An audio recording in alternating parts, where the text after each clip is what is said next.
Hello, my name is Alexander Colburn, and today I will be presenting on the technological transition from gasoline to hybrid and electric vehicles. This report was prepared by myself as well as my teammates on Team F-Bomb. So, the question that this report really sets out to answer is in today's day and age, is it smarter or more fiscally responsible to invest in either an electric or a hybrid or a plug in hybrid vehicle as opposed to a traditional gasoline vehicle? At the end of all the research conducted and at the end of this presentation, I will give the recommendation that my team and I have come up with based on current trends and predicted trends into the near future. The target audience of this technical report are young professionals who have recently graduated and are looking to buy a car in the Phoenix area, and they're wondering whether or not to stray away from traditional gasoline cars.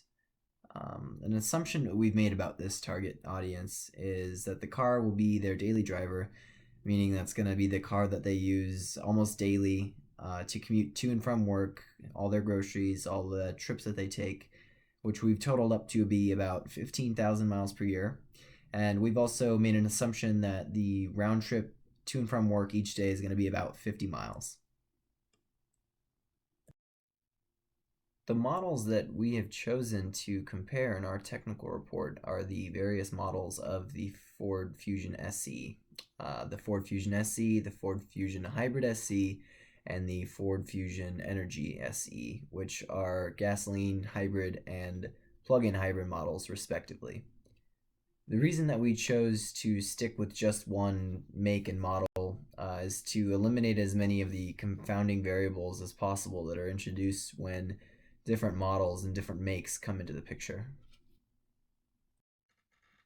With the models chosen for each car type, the time came to conduct all the research and compile all the data, and the things that we had to investigate are shown here on this slide. So we needed to analyze the gas prices over the last 10 years, and then we had to make an assumption about how they will continue to change over the next 5 years, which is the period of time into the future that our report is going to analyze.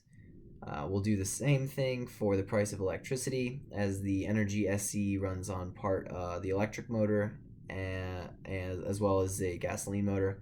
So we had to check how those prices are going to change over the next 5 years. We also had to check the fuel efficiency for each of these vehicle types, and then from there we're going to calculate yearly fuel costs for each, which for the plug-in hybrid was a little bit challenging since it runs on both gasoline and electric. And what we ended up doing there was finding some sort of the ratio between how much of that driving is going to get done with the electric motor and how much is going to be done with the gasoline motor, and then giving it those corresponding prices. So once that was done, we find insurance rates, which ended up being more expensive for the hybrid and vehicle types, most likely because they're just more expensive vehicles in general. We also needed to factor in things like tax incentives given to electric vehicles, maintenance for each vehicle type, which ended up being the most expensive for the gasoline model. Lastly, we had to do research on what the average recent graduate in the Phoenix area would be making, just to see if these vehicle types are even feasible to be talking about someone in that situation would be owning. So each of these aspects that we did research on contribute to the yearly cost to drive each vehicle type. So we take all this data and we compile it into cash flow diagrams, which we're going to get to on the next slide. So after we crunch all of those numbers from the data that we collected and that was talked about on the previous slide, we come to the results. And in terms of this technical report, the results are net present values for each vehicle type. Now, what a net present value is essentially just a number that tells you what something is worth to you right now. And so we're looking at a time frame of 5 years. So all of the costs that you would accrue to own each of these vehicle types over a 5 year period, we take that and we discount it at some rate. And for this project, we're assuming a rate of 5%. Discount it at some rate, and we give you the price that it would cost right now for you to own one of these vehicles. So after doing that, we see that the Fusion SC gasoline model comes in at just over $43,000 to own. shortly followed by the hybrid, which is just over 44,000, difference of less than $1,000. And then last comes the Energy SC at $47,697.44. So after crunching all those numbers, we see that the gasoline model is going to end up being the cheapest over the 5 year period.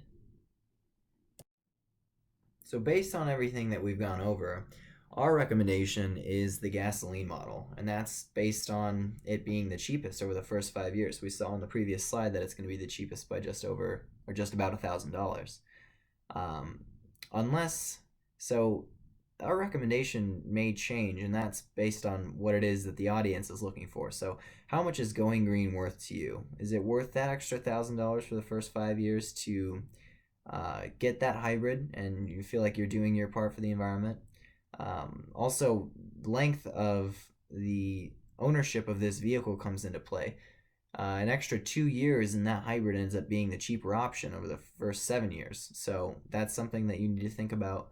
And then, so as we mentioned before, these recommendations are based on gas prices. So we've calculated what we think the gas is going to do in the next 5 years or so, and that may or may not happen. So if gas prices shoot back up just to how they were in mid 2000s, then we're talking about a different analysis here, and I might recommend the electric or the hybrid. So assuming all of the assumptions we made are correct, our recommendation is going to be the gasoline model, but again, those are subject to change.